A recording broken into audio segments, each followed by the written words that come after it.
We are taking a trip back to the Sword and Sorcery setting of Highpoint and Dragonmech. This time to look at their inaugural and actually the only module written for Dragonmech, the Shardsfall quest. Spoiler alert, we failed. We party wiped 2/3 through the module. They did. But it was enjoyable. I did not get my rocket launcher. He did not. I did not get to blow up Metal Gear. He did not. I'm sad. As we said, this is Sword and Sorcery distributed by White Wolf Publishing under Dungeons & Dragons Open Games license. We're really going back. Yeah, we are. So this particular module was written by Joseph Goodman of Goodman Games. I know who to hold responsible for Cthulhu Tech now. And it involves your characters basically having a tour of Highpoint and getting in touch with the major factions and the major hazards that there are to face out here. It does have a mech facing off against lunar dragons on the cover here, and that will not occur in the module. It doesn't actually happen in the module unless, you random encounter in the wilderness. In which case, wow, the GM is a dick because you're not surviving that encounter. The GM is a dick because this is an encounter, this is a game, or an adventure for characters that start at level 1 and should reach level 3 by the end of it. Should. Or you die at level 2. And just a quick refresher course for what Highpoint and Dragonmech is. It's another plane in the D&D multiverse where the moon is crashing through the atmosphere, Majora's Mask style. I was about to say, 4th day Majora's Mask, you did not get the giants on your side. Yep. Because the lunar gods are in conflict with the terrestrial gods, and so, divine magic doesn't work anymore, and things with the lunar subtype are resistant or immune to arcane damage, so regular magic doesn't work anymore, hence the invention of mechs. It's just the last line of defense. And there's just huge chunks of rock falling off the moon, and the air is constantly full of abrasive sand and so on, so most people live underground. It's hell. It's not exactly post-apocalyptic, it's mid-apocalyptic. It sounds that way. The apocalypse is happening. Mad Max 1, not Mad Max 2 or 3. Also known as the good ones. Goose does die in this, by the way. Had to go there. Goose. It was cut. As ugly as life. Or no, he's as large as life and twice as ugly. It's also his goose. Was cut. Oh, my bad. So as these rocks are crashing to the surface every night, your characters wake up one morning to find that the shooting meteor that formed a crater not too far from them was actually a temple to the lunar gods. And hey, dungeon crawl. It beats the hell out of prospecting for rare minerals on the surface and dodging, cannibalistic orc tribes and so on. So you don't kink shame me. So you go and you crawl this dungeon, as you do. It's a temple of, and I'm gonna butcher this horribly because all of the lunar gods have ridiculous names because they're all chaotically aligned. Do I have 8 consonants in a row? Serophysitasset. That sounds good. We'll go with it. But she's the lunar god of change. Zeech. So she's chaotic neutral, and her whole shtick is that everything is in flux. That's her portfolio. So she's thriving in this environment because what could be a bigger change than the moon falling from the sky? Zeech.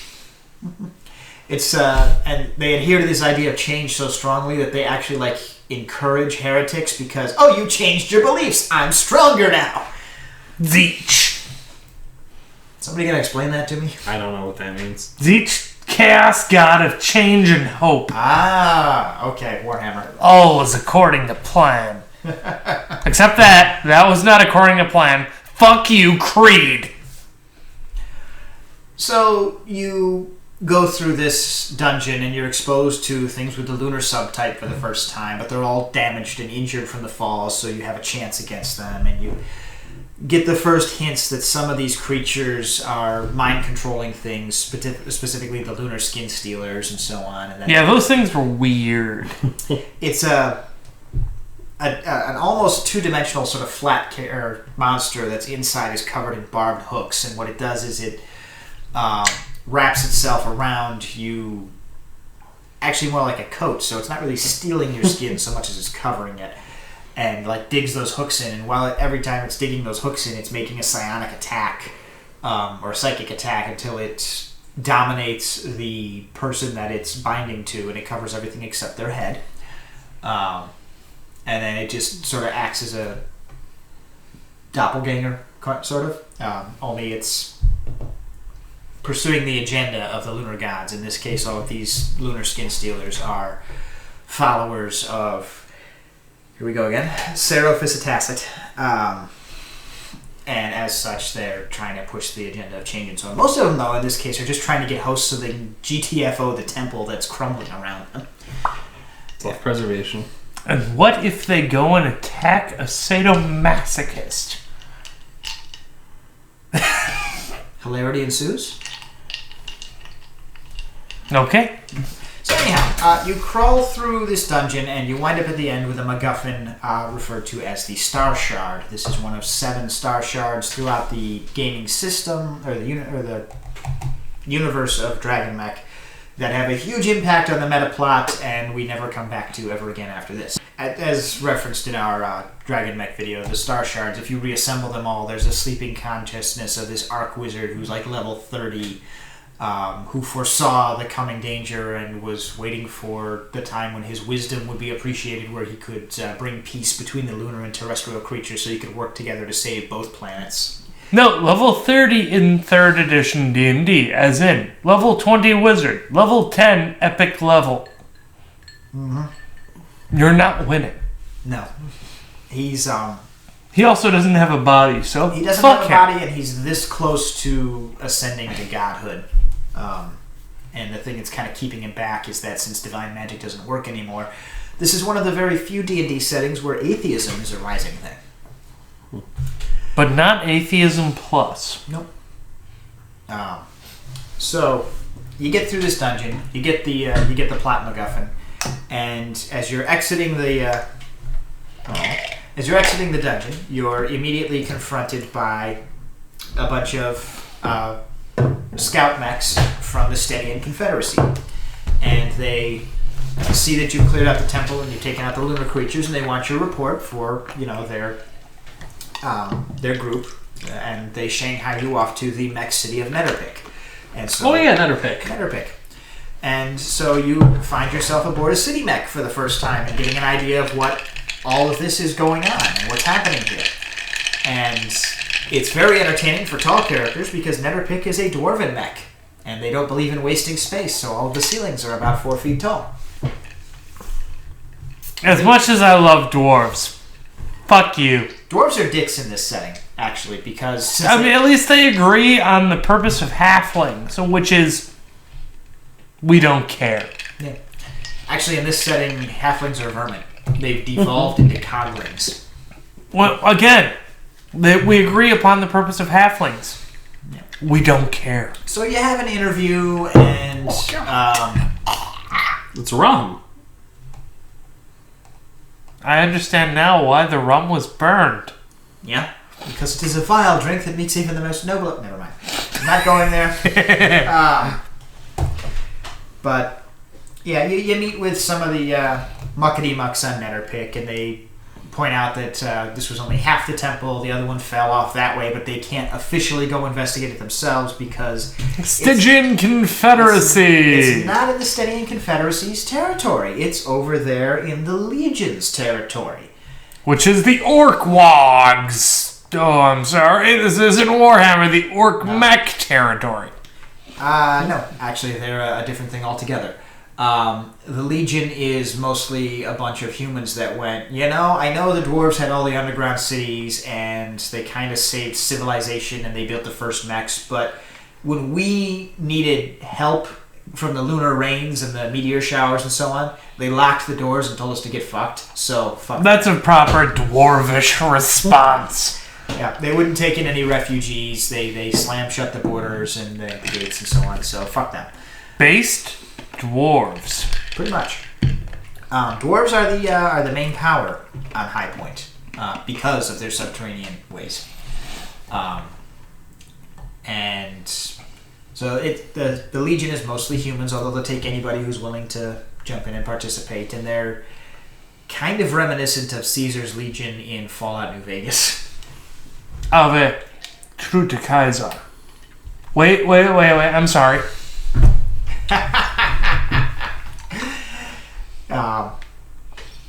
And so you're given a Stenian mech that's had all of the sigils and serial numbers filed off, so that you're not going to trigger any suspicion. And said also not going to cause a third mech war. So yep. And you're sent off in the direction of the other one that fell, and told to see if there's anything interesting there. Bring back as much information as you can. And you might be considered as honorary citizens of the Confederacy, or we might even allow you to become citizens and settle on Netherpeck, the city mech there, if you want. They react much more kindly to you if you have a dwarf in the party. These guys. We did not. I was a gnome. Yeah. He's the closest we had. Angus McTugnuts. I was a human who was convinced that mechs were evil and that I had to kill them with a rocket launcher. But you know what? You had no problem jumping on my mech and help shooting orcs out the cannon. That's only because we were shooting an orc out of the cannon. There's another little side quest / dungeon within the city that happens here as you rest for the night before they send you out to investigate the next temple. A cogling, one of those halfling vermin, pops out of the wall and is like, "Oh, can you help us? We need to save the city." Why is he Hindi? He wasn't Benjamin intended to be- Javari. I was meant to be just very high pitched. No, that speech patterns came out like he was from Hindi. It's Benjamin Javari from Short Circuit. Oh, he's not Hindi. He's from Pittsburgh. Okay, so this little devolved cogling that I was talking about, the halfling vermin, pops out of the wall and he's like, I need your help. Can you come help me save the city of Netherpeck? The dwarves won't listen because they consider us to be second-class citizens or, stowaways at best, and we don't want them to know we're here living in the walls. But if we don't do something right now, the whole city's going to crash and we're all fucked. And that was how he... That was his reaction in the module, too. That was how he wiped. No, it wasn't how he wiped. No, it wasn't how we wiped. No, he was talked down, and they did the dungeon crawl, and you meet the actual, the core of Netherpick, and get some history and background and so on. Let's be fair. If the dwarves don't like you, I don't like you. Because the dwarves understand how to brew beer. That makes them awesome. Also, they appreciate the power of an axe. And heavy armor. And there's actually a whole bunch of background in here about the city of Netherpeck and how it came to be that was really interesting and has no bearing on the quest and the module at all. But, it's there for lore horse. Lore horse. So you guys save the city, and it turns out the core of the city is self-aware, and now the city itself owes you a favor for taking care of its problem. Rank up on friendship. That was actually about the time that you guys leveled. I was going to go and make a freaking Persona joke there with rank up. Ah. Social link. Go! There it is. At this point, you guys have acquired your borrowed mech, and this is where... That likes us more than the other people. This is where Angus started to shine, because Angus was a mech jockey, Yep. so he finally had a mech to pilot. And crazy shit happened, because the next stretch is a series of random encounters for overworld travel. And they were in a mech, so the lunar rain didn't bother them too much anymore, which is sort of the purpose of mechs to begin with. They got to this field, which is supposed to be like this big trap where giant worms come springing out of the ground and so on. Do they have the spice? That's the reference. Okay, I got the reference. Yeah. And somebody, I think you, succeeded on your perception checks and went, No. I'm not going down there. We Yeah. just went around and just avoided the whole encounter. Like, it's supposed to be like their first big experience in mech combat. I skirted it. You just went around. I'm not gonna. No experience gained for the party. Experience gained for the players. Yeah. And then you did trigger the third encounter, which is a bunch of orc raiders form a boarding party. They just fire grappling hooks and so on and try to topple your mech. Which dealt ultimately with an orc falling down the chute There was of no a steam. falling here. You put him in there. You were the mech pilot. I know. You grabbed him with the arm. You put him in your cannon. I thought someone else put it in the cannon. No, you dropped him in the cannon and you shot him at the other orcs. Yes, I did. Flintlock rifle writ large, using an orc as the ball on top of the propellant. This is why I am okay with not destroying that city mech. So, that's how that ended. And everybody else was doing really epic, awesome anti-boarding party kind of things. And then there's this motherfucker. Just, what can I do to just prevent more boarding parties? I have an auto crossbow. That's all I care about. So you come over the next ridge, and your travels are at an end. And this is where things went south. Oh, they went so south. South quicker than the show Due South. In the time that you've been exploring this other dungeon and traveling and spending time on Netherpick and so on, which, in universe is about a week, a small tent city has grown up around the other half of the temple where it crashed to the ground. The obvious solution is we should have stepped on this tent city. I mean, that is one option, and you guys chose not to take it. You all disembarked from the mech, and you went down, and you met with some people and so on. And they are members of the Legion who have set up around the temple and are... It's one part excavation, one part,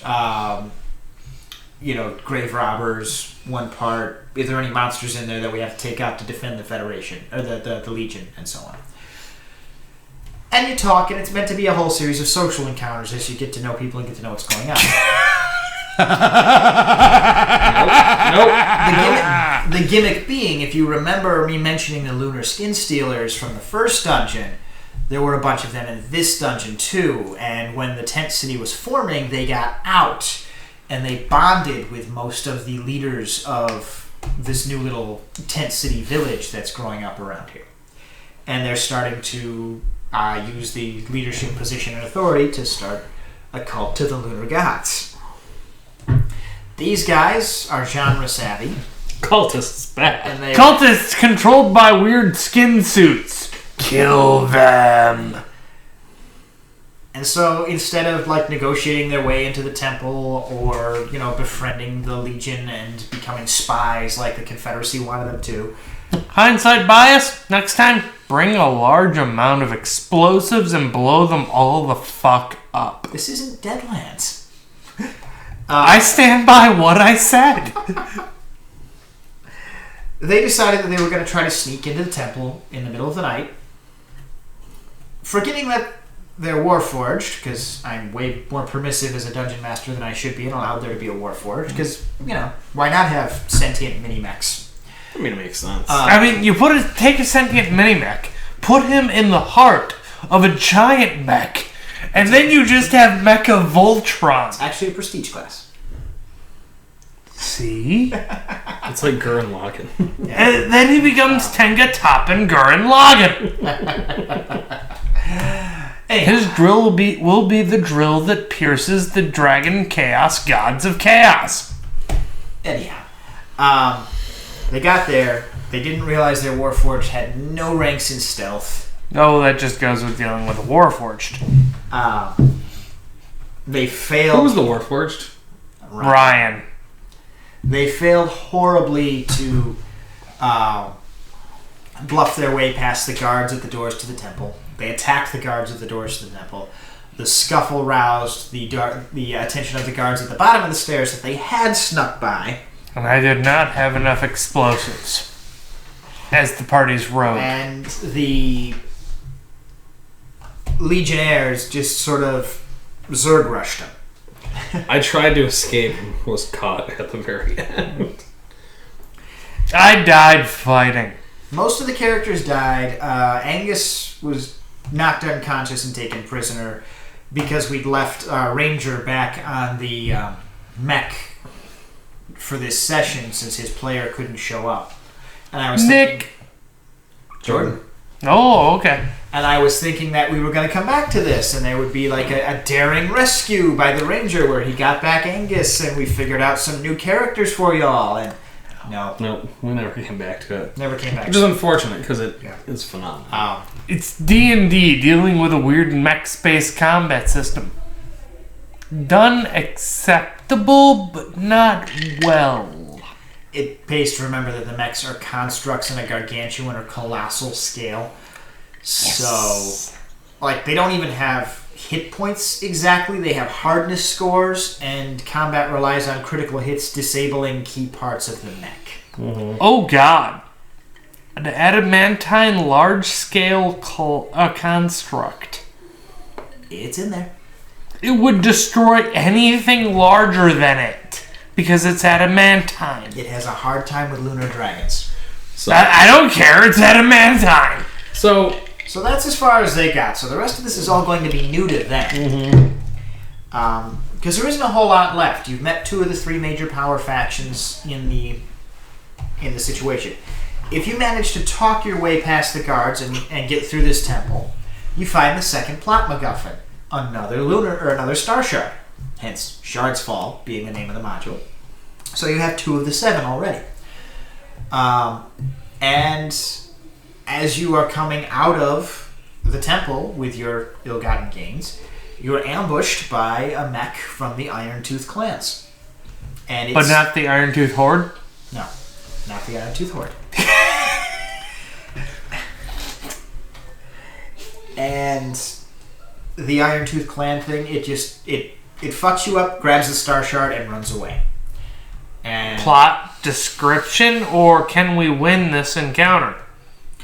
no, it's one of those fixed set pieces. Like it's not even meant to be run as an encounter. You're on foot. Choo It's chugga a, chugga chugga chugga. it's a little railroady, but like you're on foot, and this thing is a full-size combat mech. It just kind of points a steam gun at you, the one about the same size as the one you just fired an orc out of, and says, give me the treasure, or I just nuke you and take it.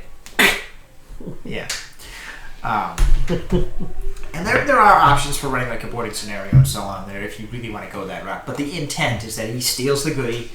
can we go after And him? if you've got players who work like this, there's actually a sidebar in here. It's like, if your players are just going to fight this thing and we don't want them to, just have the mech jockey like sprinting out of the cavern, and he's fast enough to just stay ahead of them. Whatever their highest movement speed is, he has 5 more. Choo choo chugga chugga chugga chugga chugga chugga railroad. Woohoo! And so the next, it was pretty railroady when I said, or when the Confederacy picked you up and dragged you off, and they're like, well, we want you to go investigate this for us because you're a neutral party. We just met you, but we feel we can trust you with this important task. Normally, dwarves are much better in their judgment. And so you're doing an overland chase trying to catch this. Shoot him in the leg. That's an option, but the idea behind the Mech-Tooth clans is that they took hand-to-hand like monk combat and found a way to do it in mechs. Flurry of blows. So Oh, great. We're dealing with Amuro Ray. yeah.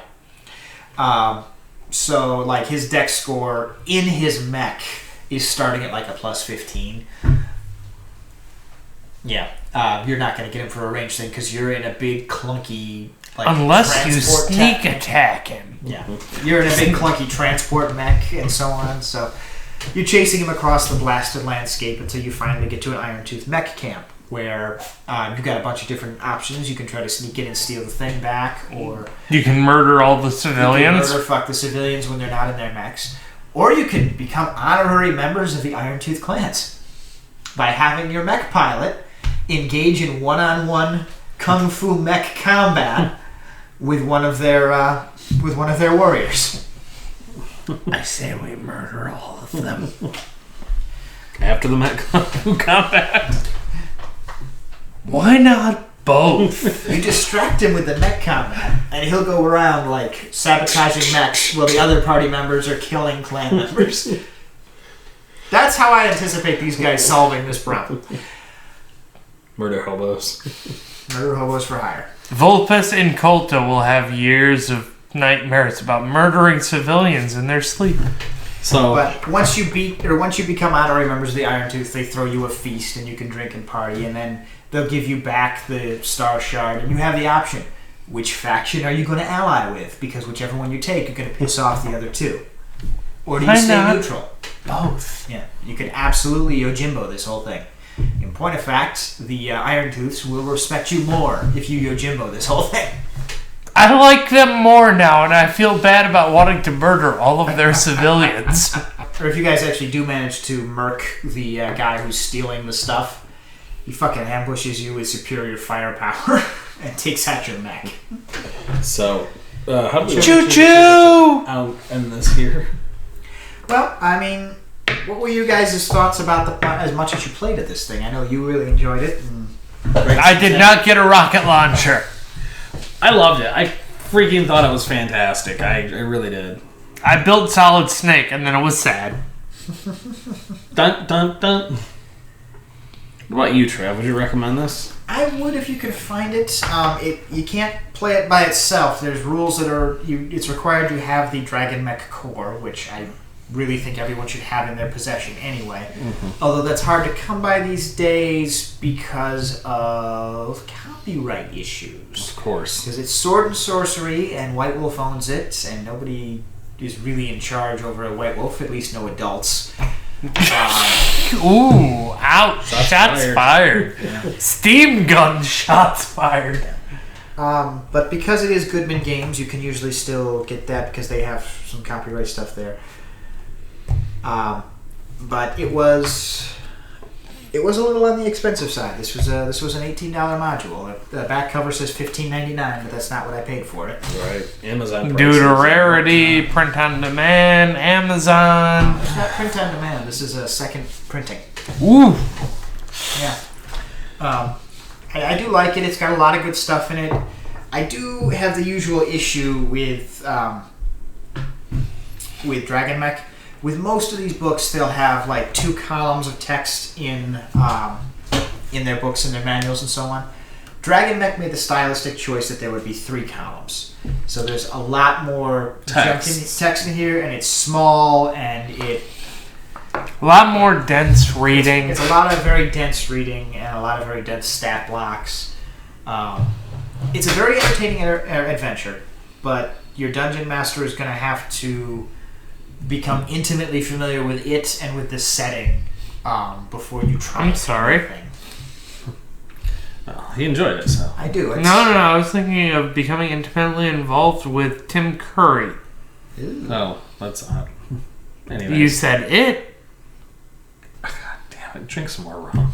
No, that shit is vile. Anyways. Pennywise, pull my finger. Yeah, it's definitely something that's worth picking out if you feel like you want to have your characters and your players explore Highpoint, because it does touch on the major themes of the overworld. Yojimbo is a valid solution. Ergo, I approve. Yep, it's got that wandering hero feel. It's got that you're getting yanked around by political powers that are bigger than yourself and you have to outwit them feel. And it's just a neat setting. It introduces you to all of the major political factions aside from like the powerful houses of the Drow in the City of Edge, which doesn't really come up here. Wait. City of Edge. Are you sure we're not dealing with the Apocrypha for Final Fantasy VII? I think it's a reference. I hope to God not. That was a shitty series of sequels. Anyways. But, you know, it touches all those big buttons, and it's really a fantastic introduction to the setting for new players and new dungeon masters. I really wish that they would Goodman Games would get around the copyright issues they had, because if there's a setting that I would love to see updated for 5th edition, it's Dragonmech, it's Highpoint. But I don't think it's going to happen. That's unfortunate. Yeah. Anyways, good night, good gaming. We'll see you next time. Hey, thanks for watching. We hope you enjoyed what you saw. let us know. Give us a like and a comment down below. Don't forget to subscribe and hit that bell to make sure you get all notifications from us. And as always, Good night. and good gaming.